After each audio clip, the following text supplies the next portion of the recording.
Its police department says that a recent rash of shootings and homicides are not random, so we wanted to know if the chief thinks the violence, at least in the short term, is over.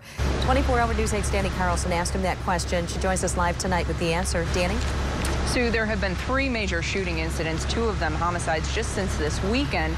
Now, the chief did put it into some perspective for us. He said that the city of Grand Rapids typically sees about 15 homicides each year. So far, we have seen 8 up until this point, but obviously so much violence in such a short period of time is cause for concern.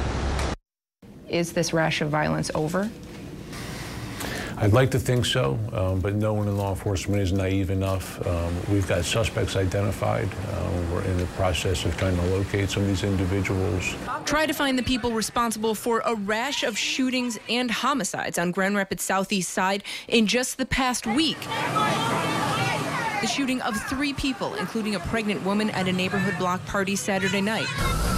A man who was shot and killed in a car stopped at a traffic light near Franklin and Eastern on Sunday morning.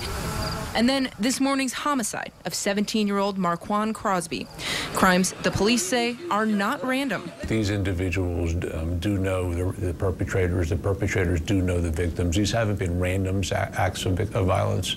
You're safe in your home, you're safe downtown, you're safe in your neighborhood, and these aberrations won't be tolerated by us as a department and certainly not by the city. And the chief is again asking for community help in identifying who's responsible, of course, but also asking people just please call the police if you hear shots fired or even think you do. We need the opportunity to respond to these crime scenes while they're still fresh in hopes of effecting an arrest. What we don't want to do is respond to the hospital when we get a call from the emergency room that someone's been admitted who's suffering from a gunshot wound.